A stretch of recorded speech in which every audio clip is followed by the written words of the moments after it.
Hello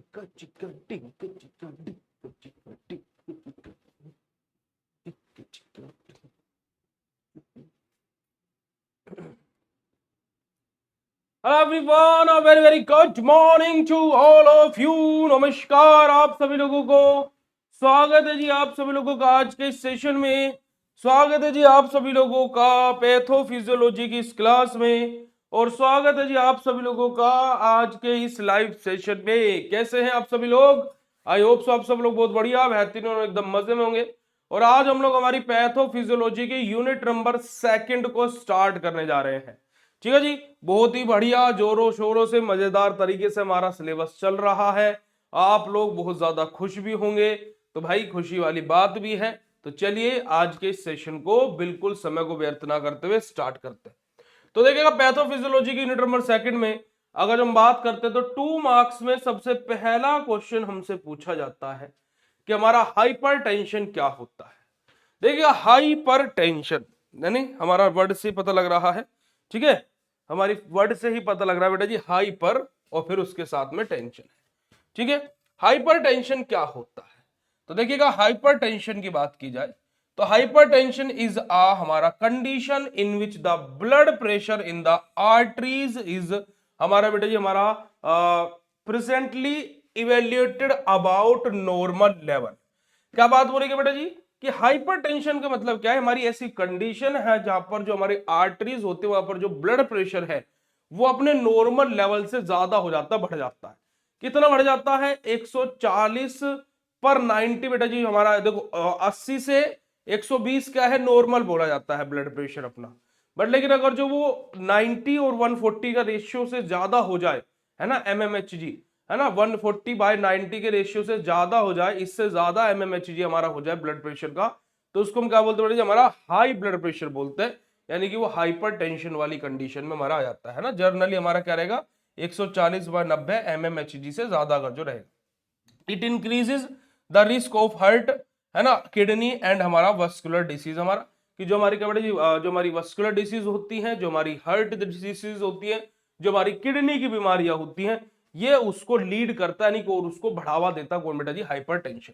अब hypertension हमें क्यों होता है बेटा जी? हमारा बेसिकली इसका सब बहुत सारे कारण है कि जैसे लड़की का भी चक्कर हो सकता है यहाँ पर बाबू भैया, है ना जी। उसी के साथ साथ यहाँ पर हमें किसी प्रकार का कोई स्ट्रेस है, तो बहुत सारी अलग अलग विभिन्न विभिन्न प्रकार की यहाँ पर कंडीशंस हो सकते हैं बेटा जी हाइपरटेंशन की। ओके जी, चलिए अब बात करते हैं हमारा दूसरा क्वेश्चन बेटा जी अस्थमा के बारे में। किसके बारे में बात करेंगे बेटा जी? हम लोग अस्थमा के बारे में बात करेंगे कि अस्थमा हमारा क्या होता है। देखिएगा अस्थमा के बारे में बात की जाए तो अस्थमा अस्थमा हमारा क्या होता है बेटा? हमारा एक क्रोनिक ऑब्स्ट्रक्टिव डिसीज होती है ना। क्रोनिक हमारा क्या इन्फ्लामेटरी डिसीज होती है, ठीक है जी। क्रोनिक इन्फ्लामेटरी डिसीज यानी कि CID हमारा ये होता है। CID हमारा ये होता है क्रोनिक इन्फ्लामेटरी डिसीज। अस्थमा में होता क्या है कि जो हमारा क्या है कि अस्थमा वाले पेशेंट आपने देखा होगा, है ना, सांस लेने में फिर उन्हें अस्थमा पंप देना पड़ता है ना, फिर वो उसको क्या बेटा जी इनहेल करते हैं, जिससे क्या है जो अस्थमा अटैक आया है वो क्या है क्योर हो जाता है, ठीक हो जाता है। ठीक है जी। तो देखिएगा हमारा बेटा जी अस्थमा क्या है? हमारा क्रोनिक इन्फ्लामेटरी डिसीज है of a airway characterized by हमारा ब्रोंको कॉन्ट्रैक्शन, एयरवे हमारा obstruction and difficulty in breathing. क्या बात बोलेगी बेटा जी हमारा कि अस्थमा क्या है? क्रोनिक इन्फ्लामेटरी डिसीज है जहां पर हमारा जो क्या है बेटा जी जो कैरेक्टरिस्टिक है हमारे एयरवेज के, वो हमारे क्या बेटा जी ब्रोंको कॉन्ट्रैक्शन हमारा वहां पर हो जाता है। जो एयरवे है वो हमारे क्या बेटा जी हमारा ऑब्स्ट्रक्शन हमें देखने को मिलता है, और साथ ही साथ हमें वहां पर क्या है ब्रीथिंग में यानी कि सांस लेने में क्या होता है बेटा जी हमें प्रॉब्लम होती है, डिफिकल्टी होती है। ठीक है जी। इट प्रिवेंट हमारे क्या बेटा इट हमारा क्या बेटा जी प्रेजेंट्स विद सिम्टम्स लाइक हमारा बेटा जी वेजिंग हमारा, या फिर कफिंग हमारा, या फिर शॉर्टनेस ऑफ ब्रेथ अपना। ज्यादातर केसेस में शॉर्टनेस ऑफ ब्रेथ यानी कि सांस खिंच खिंच करके आना, ऐसे करके हमारा शॉर्टनेस ऑफ ब्रीथिंग सबसे ज्यादा कॉमन सिम्टम होता है हमारा अस्थमा का। तो यही हमारा क्या बेटा जी सिंपल सा अस्थमा है। अगर जो बात क्लियर हो तो चैट सेशन में हर्ट वाला इमोजी भेज दीजिएगा। फिर हम लोग बात करते हैं हमारे सेकंड यूनिट के 7 और 10 मार्क्स के क्वेश्चन के बारे में। किसके बारे में बात करेंगे बेटे हम लोग? सेकंड यूनिट के 7 और 10 मार्क्स के क्वेश्चन के बारे में बात करेंगे, जहां पर सबसे पहला क्वेश्चन हमारा आ जाता है right a short note on renal system, कि रीनल सिस्टम के ऊपर हमें एक शॉर्ट नोट लिखना है। उसी के साथ साथ explain in detail about acute and chronic renal failure, कि हमें बेटा जी क्या है, देखिएगा रीनल सिस्टम के बारे में हमसे पूछा गया है, साथ ही साथ एक्यूट और क्रोनिक रीनल फेलियर क्या होता है उसके बारे में हम लोगों को बताना है। तो सबसे पहले हम लोग बात करेंगे रीनल सिस्टम क्या होता है। देखिएगा आप लोग एचएपी में यूनिट नंबर 3 पढ़े होंगे, और यूनिट नंबर 3 में मेरे गुड्डू गुड़िया आपने एक टॉपिक पढ़ा होगा यूरिनरी सिस्टम। तो जो यूरिनरी सिस्टम है और रीनल सिस्टम है एक ही है, ठीक है जी। तो हमारा देखिएगा रीनल सिस्टम क्या होता है बेटा जी, हमारा एक हमारा क्या बेटा जी, हमारा किससे बना रहता है, कंसिस्ट ऑफ किडनी, है ना, हमारा यूट्रस हमारा, और यूरिनरी हमारा ब्लेडर, और हमारा क्या बेटा जी हमारा यूरेथ्रा। कि हमारा क्या है बेटा, जो रीनल सिस्टम है यानी कि जो हमारा यूरिनरी सिस्टम है, ये किस किस चीज से बना रहता है, किडनी से बेटा जी हमारा, है ना, हमारे यूट्रस से, ठीक है जी, हमारा यूरिनरी ब्लैडर से, और हमारा यूरेथ्रा से। इनसे मिलकर के हमारा क्या है, रीनल सिस्टम यानी कि यूरिनरी सिस्टम बनता है। मेन फंक्शन क्या होता है कि जो क्या बेटा हमारा होम्योस्टेसिस है उसको मेंटेन रखना, कैसे, हमारा जो ब्लड है उसको फिल्टर करके, और क्या बेटा जी हमारा यूरिन का फॉर्मेशन करके, कि ब्लड को फिल्टर करके और साथ ही साथ यूरिन का फॉर्मेशन करके जो हमारी बॉडी का, है ना बेटा जी, हमारे जो बॉडी के अंदर जो फ्लूइड बैलेंस है उसको बनाए रखने का काम कौन करता है, मेंटेन रखने का काम कौन करता है बेटा जी, हमारा रीनल सिस्टम करता है। साथ ही साथ ये होम्योस्टेसिस को भी मेंटेन रखता है, ठीक है जी। अब इसके मेन फंक्शन के बारे में अगर जो हम लोग बात करते हैं कि जो हमारा रीनल सिस्टम होता है इसके मेन फंक्शन क्या होते हैं, तो सबसे पहला फंक्शन होता है बेटा जी हमारा एक्सक्रीशन ऑफ मेटाबॉलिक वेस्ट, कि जो मेटाबॉलिक वेस्ट है ना, उसका क्या करना बेटा ये एक्सक्रीशन करना in the form of urea, या फिर हमारा इन द फॉर्म ऑफ बेटा जी हमारा क्या है, क्रिएटिन अपना। साथ ही साथ बेटा जी हमारा क्या करता है, regulation of fluid and electrolyte balance, कि हमारी बॉडी में जो फ्लूइड का बैलेंस है और जो इलेक्ट्रोलाइट्स का बैलेंस है ना, उनको भी मेंटेन करने का काम करता है कौन बेटा जी, हमारा यूरिनरी सिस्टम यानी कि रीनल सिस्टम। उसी के साथ साथ हमारा maintenance of acid base balance, हमारी बॉडी के अंदर acid base balance proper maintain रहे। B pharma first semester inorganic chemistry unit number 2 major inter extracellular electrolyte वाला जो आपका पार्ट था, है ना, सेकंड यूनिट का इनऑर्गेनिक केमिस्ट्री में, उसका last topic physiological acid base balance. तो वो जो एसिड बेस का बैलेंस है हमारी बॉडी के अंदर, वो भी बनाए रखने का काम कौन करता है, जब हमारा रीनल सिस्टम हमारा करता है। रेगुलेशन ऑफ ब्लड प्रेशर हमारा, कि हमारा ब्लड प्रेशर को रेगुलेट करना, जैसे क्या बेटे जो हमारा रेनिन है ना, हमारा एंजियोटेंसिन सिस्टम है उनके द्वारा। और साथ ही साथ बेटा जी हमारा क्या करना बेटा जी, प्रोडक्शन करना हमारे कुछ हार्मोन्स का, जैसे कि हमारा एरिथ्रोपोइटिन हमारा जो है, तो ऐसे अलग अलग हार्मोन्स का हमारा क्या बेटा जी फॉर्मेशन करना भी, ये सब के सब हमारे क्या होते हैं, रीनल सिस्टम के फंक्शन होते हैं, ठीक है जी। चलिए आगे बात करते हैं बेटा जी रीनल सिस्टम के फंक्शंस के बाद में, अगर हम आगे की तरफ यहां पर मूव करें तो एक्यूट रीनल फेलियर के बारे में बात होगी। किसके बारे में बात होगी बेटा जी, हमारे एक्यूट रीनल फेलियर के बारे में बात होगी। अब एक्यूट रीनल फेलियर हमारा क्या होता है, अगर जो एक्यूट रीनल फेलियर के बारे में बात करें तो इसको हम क्या बोलते हैं, एक्यूट किडनी इंजरी भी बोलते हैं। एक्यूट रीनल फेलियर को क्या बोलते हैं बेटा जी, एक्यूट किडनी इंजरी भी बोलते हैं, यानी कि AKI भी हम इसको बोलते हैं। क्या बोलते हैं मेरे गुड्डू गुड़िया, उसको हम लोग AKI भी बोलते हैं। क्या बोलते हैं, AKI, ठीक है। अगर मैं इसकी डेफिनेशन की बात करता हूं तो it is a sudden loss of kidney function over hours or day leading to accumulation of waste products and fluid imbalance अपना। जो हमारा देखिए एक्यूट रीनल फेलियर है, एक्यूट रीनल फेलियर क्या होता है बेटा जी, हमारा बेसिकली हमारा ऐसा एक तरीके से ऐसा ये कंडीशन है जहां पर हमें सडन लॉस देखने को मिले, कि अचानक से किडनी ने काम करना बंद कर दिया। और ऐसा नहीं कि लंबे समय तक, अचानक से किडनी ने काम करना बंद कर दिया, कुछ घंटे तक या कुछ दिनों तक, है ना, कि ऐसा भी नहीं कि बिल्कुल 100% नहीं, मतलब कि जो एक्टिविटी थी किडनी की वो क्या है, डिक्रीज हो गई अचानक से, है ना, प्रॉपर तरीके से काम नहीं कर रहा। जैसे आपने देखा होगा कि आप खाना खा रहे हो, है ना, आप नॉर्मल हो, अचानक से क्या हो जाए कि आप अगले दिन आपने खाना खाया और आपके पेट में कब्ज की बीमारी हो गई अचानक, है ना। तो वो क्या कि ऐसे सडनली कोई हमारी क्या बीमारी हो जाए किडनी के अंदर, हमें क्या बेटे लॉस ऑफ किडनी फंक्शन हमें देखने को मिले, कुछ घंटों के लिए या फिर कुछ दिन के लिए। ठीक है जी, ये हमारा leading to accumulation of waste product. अब हमें यहां से क्या होता है, जो एक्यूमुलेशन होता है हमारा वेस्ट प्रोडक्ट का, वो यहां से बढ़ जाता है। साथ ही साथ जो फ्लूइड इनबैलेंस हमारी बॉडी में, वो हमें देखने को मिलता है, क्योंकि भाई किडनी क्या कर रहा था, इलेक्ट्रोलाइट्स का बैलेंस कर रहा था, बॉडी के अंदर फ्लूइड को बैलेंस कर रहा था ना, जब अभी हमने फंक्शन देखे थे। तो ऑब्वियसली जब ये काम नहीं करेगा सही से, तो फ्लूइड इनबैलेंस हो जाएगा हमारी बॉडी में। ठीक है, कोजेज यानी कि कारण क्या क्या होते हैं, देखिएगा हमारा प्री रीनल हमारा होता है, यानी कि डिसीज डिक्रीज्ड ब्लड फ्लो हमारा, कि अगर जो ब्लड फ्लो हमारा क्या बेटा जी डिक्रीज हो जाए, तो हमारा डिहाइड्रेशन और हमारा क्या बेटा जी शोक वाली कंडीशन में हो सकती है। दूसरा हमारा रीनल बेटा जी, हमारा जैसे किडनी है वो डैमेज हो जाए, जैसे कोई इन्फेक्शन हो गया है, किसी ड्रग की वजह से हुआ है, फिर कोई टॉक्सिन्स आ गए हैं उस कारणवश। पोस्ट रीनल अपना क्या बेटा जी हमारा ऑब्स्ट्रक्शन हमारा, यानी कि कोई स्टोन हो जाए या फिर कोई हमारा क्या बेटा जी ट्यूमर्स हो जाए हमारे, जैसे आपने देखा होगा कि किडनी में स्टोन हो गया है। ठीक है ठीक है जी, क्या होता है बेटा जी जैसे किडनी में स्टोन हो गया है, जिसको हम पथरी बोलते हैं, तो वो वाली बात है। तो कोजिस क्या है, प्री रीनल है ना हमारा, रीनल और पोस्ट रीनल, ये सब के सब हमारे कोजिस होते हैं। ठीक है जी, चलिए आगे बात करते हैं बेटा जी, साइन एंड सिम्टम्स क्या होते हैं इसके।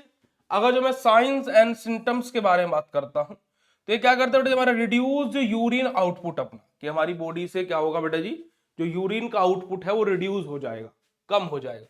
ठीक है, हमारा क्या बेटा जी हमारा एडेमा हमें देखने को मिलता है, फैटिग्यू हमें देखने को मिलता है, नोजिया और हमारा कंफ्यूजन टाइप, है ना, कि एक तरीके से दिमाग कंफ्यूज जैसा रहेगा, है ना। तो ये सब कुछ कंडीशंस हमें देखने को मिलती है इन द केस ऑफ हमारा एक्यूट रीनल फेलियर।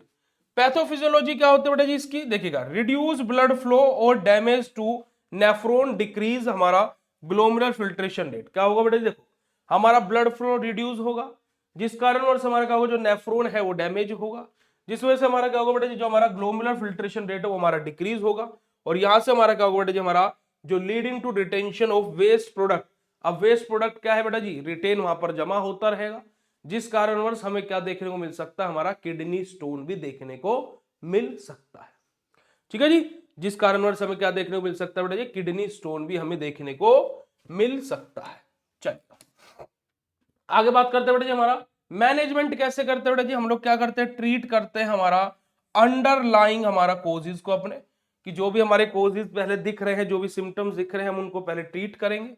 जो हमारा फ्लूइड एंड इलेक्ट्रोलाइट मैनेजमेंट, कि जो हमारी बॉडी के अंदर जो फ्लूइड का इनबैलेंस हो गया है, जो इलेक्ट्रोलाइट का इनबैलेंस हो गया है, पहले फिर हम क्या करेंगे बेटा जी, उन फ्लूइड या इलेक्ट्रोलाइट का मैनेजमेंट करेंगे। ठीक है, उनको पूरा पूरा मैनेज करेंगे, और फिर क्या बेटा जी हमारा डायलिसिस करेंगे, हमारा क्या बेटा जी सीवियर हमारा केसेस में, कि जो हमारे जो बहुत सारे ऐसे सीरियस केसेस होते हैं, है ना, जहां पर हम लोग क्या करते हैं, हमारा डायलिसिस करते हैं।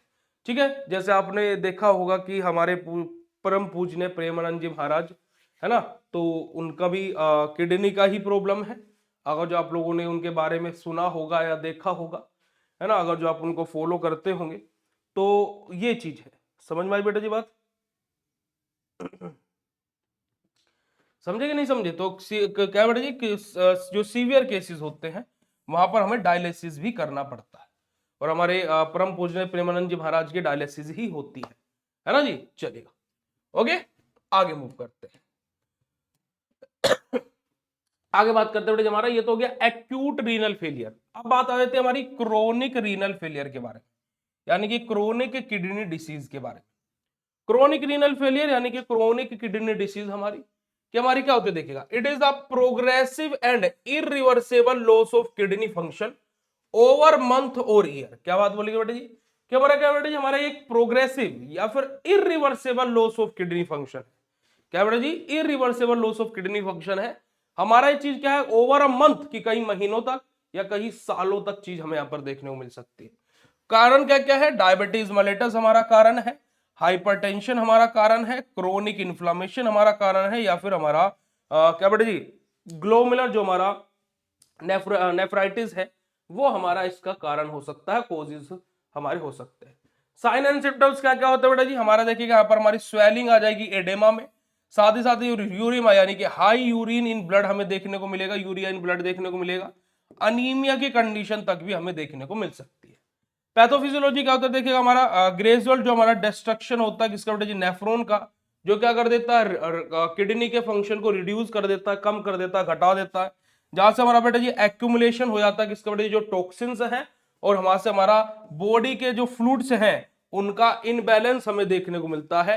इस कारणवश हमारा इस तरीके से हमारा क्या बेटा, जो हमारा क्रोनिक रीनल सिस्टम है ना, क्रोनिक रीनल फेलियर है, वो हमें देखने को मिलता है। ठीक है जी। अगर जो मैं इसके मैनेजमेंट के बारे में बात करता हूं तो हम लोग क्या करते हैं, जो हमारा अंडरलाइनिंग डिसीज है उनको हम पहले कंट्रोल करते हैं। फिर जो हमारे डाइटरी हमारा रेस्ट्रिक्शन है, जैसे लो प्रोटीन, लो सोडियम, हम लोग ये सब चीजें देखते हैं अपना कि डाइटरी रेस्ट्रिक्शन किस चीज की करनी है।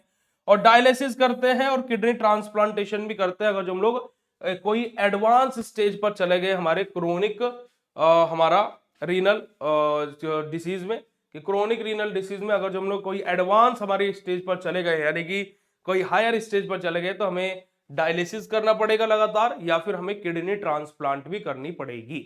ठीक है जी, चलिएगा आगे मूव करते हैं और आगे बात करते हैं बेटा जी हमारे कंक्लूजन के बारे में। तो देखिएगा जो रीनल फेलियर है वो हमारा एक्यूट और क्रोनिक दोनों तरीके हो सकती है। बोथ क्या करते हैं बेटा, हमारे नॉर्मल फंक्शन को किडनी का अफेक्ट करती है इजीली। अगर जो हम लोग क्या होते हैं बेटे हमारा diagnosis and proper management are essential to prevent complication, कि हमारा क्या है कि समय समय पर चीजों का हमें डायग्नोस कराते रहना और उनका प्रॉपर है ना, हमें क्या बेटा जी प्रॉपर ट्रीटमेंट लेना है ना, उनका समय समय समय पर क्या बेटा जी एक तरीके से चेकअप कराते रहना है ना, डायग्नोस करते रहना, प्रॉपर मैनेजमेंट करके रखना है ना, ताकि कि जो भी पोषक तत्व है वो हम अपनी बॉडी को देते रहें और हमें ऐसी कोई भी बीमारी ना हो।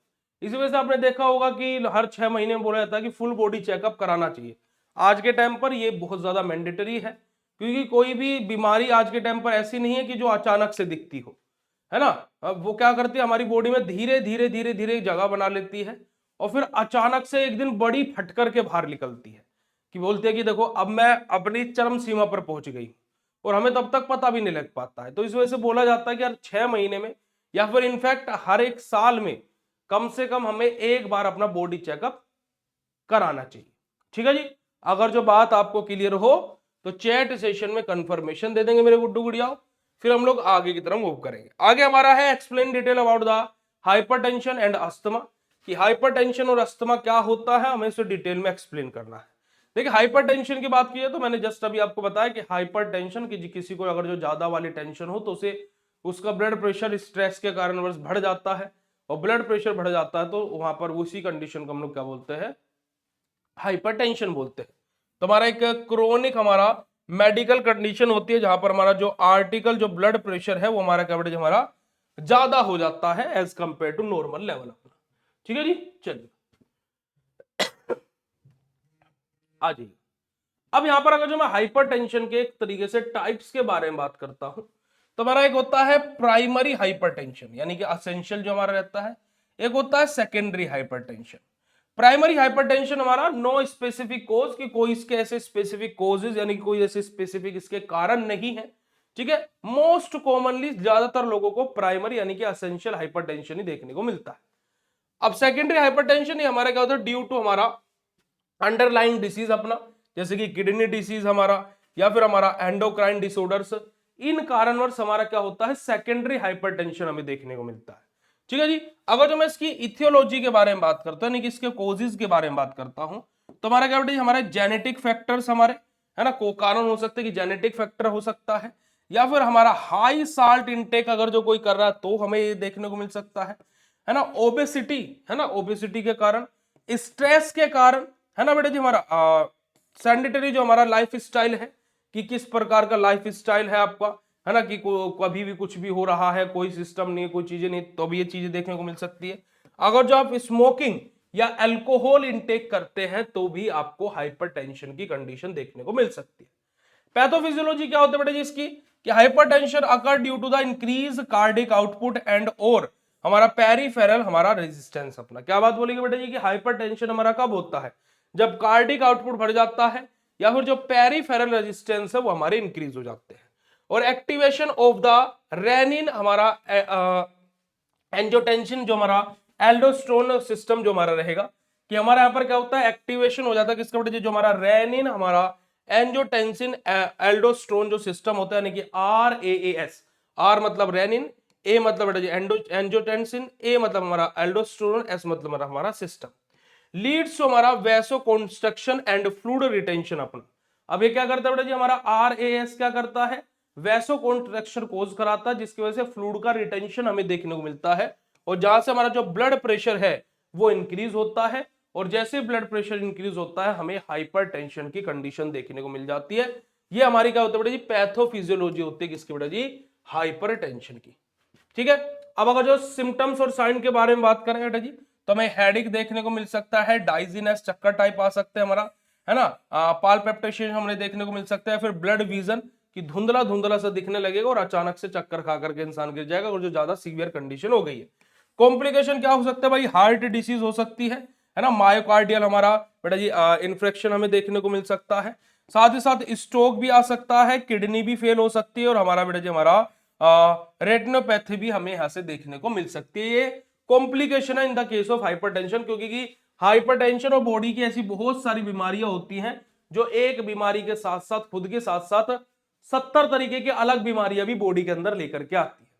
ठीक है जी, चलिए आगे बात करते हैं बेटा जी, मैनेजमेंट कैसे करते हैं हम इसका भाई। मैनेजमेंट की बात की जाए तो हम लोग मैनेजमेंट कैसे करेंगे बेटा जी, लाइफ स्टाइल हमारा मॉडिफिकेशन करके, जैसे हम लोग अपनी प्रॉपर डाइट पर ध्यान देके एक्सरसाइज करें, है ना, लो साल्ट इनटेक करें, है ना, कि नमक नमक का वाली चीजें ज्यादातर ना खाएं, और खाएं भी तो लिमिटेड खाएं, जिसमें लिमिटेड नमक डला हो, है ना। हमारे एंटी हाइपरटेंसिव ड्रग हम लोग लेंगे, जैसे कि एसिटाइल कोलिन इनहिबिटर्स है हमारे, है ना जी, जैसे कि हमारे क्या बेटा जी एसिटाइल कोलिन इनहिबिटर्स हैं, तो इस तरीके के हम लोग क्या बेटा जी एंटी हाइपरटेंसिव ड्रग लेंगे, ताकि कि हमारा क्या कर सके, हमारी चीजें, हमारा जो हाई ब्लड प्रेशर है वो नॉर्मल रहे, और हमारा जो जो चीजें हैं वो प्रॉपर वर्किंग रहे। ठीक है जी,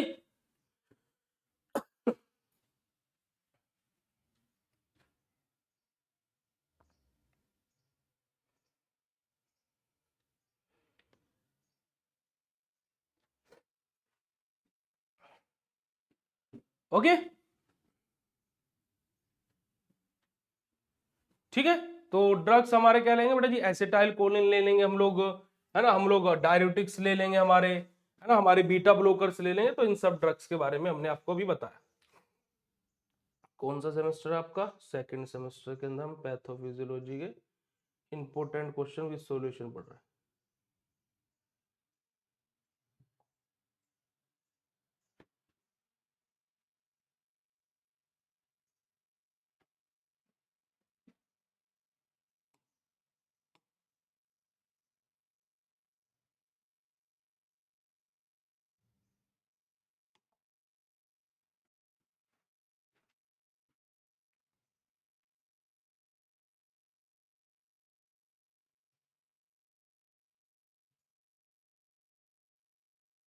देखिए, एसिटाइल कोलिन, बीटा ब्लोकर और डायरेटिक्स, यही मैंने आपको अभी बताया।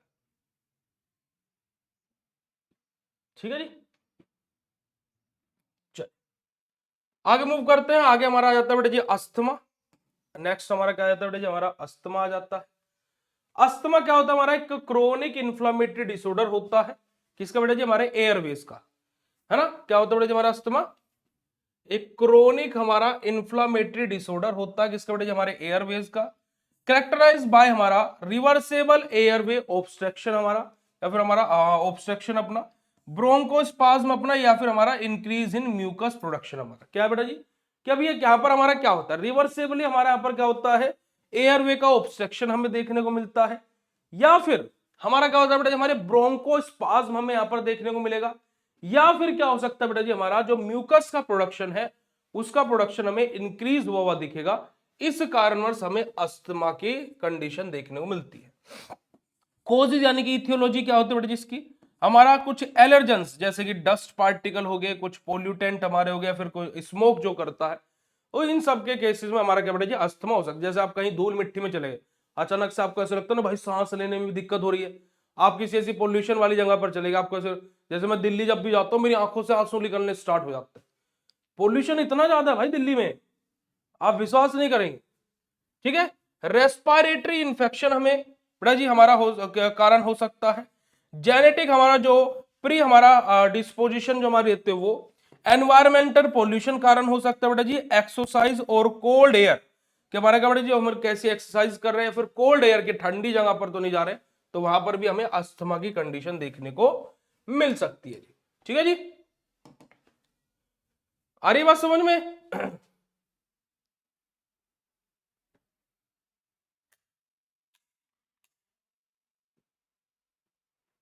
यस और नो मेरे गुड्डू गुड़ियाओ, समझ में आ रहा है नहीं आ रहा है?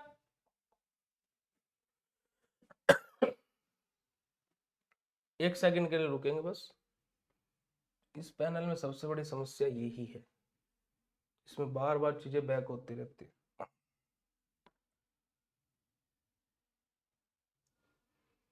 इन कंपनी वालों ने हमें बेवकूफ बनाया। चलिए, अब यहां पर अगर हम बात करते हैं पैथोफिजियोलॉजी के बारे में, तो पैथोफिजियोलॉजी के बारे में बात करें तो एक्सपोजर टू द हमारा बेटा जी tinctures cause inflammation of airways. कि हमारा क्या बेटा जी सबसे पहले क्या होता है बेटा जी हमारा जो बेटा जी हमारा क्या है जो ट्रिगर्स जो हमारे हैं किसके बेटा जी हमारे इन्फ्लामेशन जो कोज कर सकते हैं एयरवेज में, ठीक है जी, उसको हमारे एक्सपोज होते हैं, वो हमारे वहां से क्या लीड करते हैं, ब्रोंको कॉन्ट्रेक्शन को लीड करते हैं, एडेमा को लीड करते हैं और हमारा जो म्यूकस सीक्रेशन है उसको बढ़ाते हैं, जिस कारण हमारे समय क्या देखने को मिलता है जो हमारा एयरवे है वो में नैरो यानी कि सिकड़ा हुआ, यानी कि वहां पर मान लीजिए पहले देखो इतनी जगह से हवा जा सकती थी, अब वही हवा इतनी जगह से जा सकती है, ठीक है जी, तो सांस लेने में प्रॉब्लम होगी भाई, और यहां से हमारा क्या होता है ब्रीथिंग में डिफिकल्टी होती है, और एट द एंड हमारा क्या जो अस्थमा है वो हमारा बेटा जी कोज हो जाता है। साइंस एंड सिम्टम्स के बारे में बात करते बेटा जी हमारा तो हमारा क्या है वाइजनिंग, हमारा हमारा ब्रेथ जो हमारी सांस ले रहा है उसकी शॉर्टनिंग हमें देखने को मिल सकती है, जो चेस्ट है वो हमें टाइट टाइट सा हमारा फील होगा, और कफ यानी कि स्पेशली एट नाइट हमारा कि रात को सोने के बाद में खांसियां उठनी स्टार्ट होगी, तो ये हमारी क्या होता है बेटा जी हमारे इसके साइन एंड सिम्टम्स होते हैं। कॉम्प्लिकेशन क्या क्या आ सकता है बेटा जी हमारा, अगर जो सीवियर केस हो गए तो अस्थमा अटैक भी आ सकता है ना हमारा, और अगर जो हम लोग बात करें तो रेस्पिरेटरी फेलियर भी हमें देखने को मिल सकता है, ये कॉम्प्लिकेशन हमारे हो सकते हैं in the case of asthma. Management कैसे करते हैं भाई इसका, हम लोग अवॉइड करते हैं बेटा जी जो हमारा ट्रिगर्स जो हमारे रहते हैं उनको हम लोग अवॉइड करते हैं, साथ ही साथ जो हमारा ब्रोंकोडायलेटर्स है ना, जैसे हमारा साल्ब्यूटामोल है हम इनका यूज करते हैं, और हमारा जो कोर्टिकोस्टेरॉइड है हम लोग उनको रिड्यूस करते हैं इन्फ्लामेशन के लिए, कोर्टिकोस्टेरॉइड्स का हमारा यूज करते हैं जी हम यहाँ पर, और ऑक्सीजन थेरेपी हम लोग लेते हैं सीवियर केसेस में, अगर जो क्या है ज्यादा सीरियस केस हो जाए तो हम लोग ऑक्सीजन थेरेपी का भी उपयोग करते हैं। ठीक है जी, तो हमारा हाइपरटेंशन और जो अस्थमा बेटा जी हमारा एक कॉमन क्रोनिक डिसीज है जो हमारे क्या बेटा जी हमारा अफेक्ट करते हैं हमारे कार्डियोवास्कुलर और रेस्पिरेटरी सिस्टम को, और साथ ही साथ अगर जो प्रॉपर डायग्नोसिस लाइफस्टाइल और चेंजेस अगर जो हम लोग करें और प्रॉपर मेडिकेशन ले तो हम लोग इनका इफेक्टिव मैनेजमेंट यानी कि बिल्कुल प्रभावी इलाज हम इनका कर सकते हैं। तो यही हमारा क्या होता है बेटा जी अस्थमा एंड हाइपरटेंशन होता है। ठीक है जी, अब यहां पर आज के सेशन को हम लोग इतना ही अपना डिस्कस करेंगे भाई, है ना, इसके बाद का है ना इसके आगे की चीजें हम लोग अब 30 तारीख को पढ़ेंगे। तो आज की क्लास आपको कैसी लगी फटाक से चैट सेशन में कंफर्म कर दीजिएगा। ठीक है जी, तो आज के सेशन को हम लोग यहीं पर एंड करेंगे बेटा जी, और आपके सारे पीडीएफ ए टू जेड आपके कोर्स के अंदर अपलोड हो गए हैं, आप देख सकते हो जितने भी प्रहार क्रैश कोर्स वाले बच्चे हैं या जितने भी मास्टर कोर्स वाले बच्चे हैं। ठीक है जी, तो चलेगा आज के सेशन को यहीं पर ही एंड करते हैं, फिर मिलता है फिर आप लोगों से नेक्स्ट क्लास में, और 30 तारीख को आपकी क्लास होगी, तो आज आपके 2 टेस्ट होने वाले हैं, तो आपके टेस्ट आप देख लीजिएगा, एक टेस्ट आपका 11 बजे से शुरू होगा, दूसरा टेस्ट आपका 3 बजे से शुरू होगा। ठीक है जी, चलिएगा, thank you so much for joining this session, bye bye everyone and have a nice day to all of you, love you all बेटा जी, शुक्रिया, नमस्कार, जय Hind, love you all, thank you so much.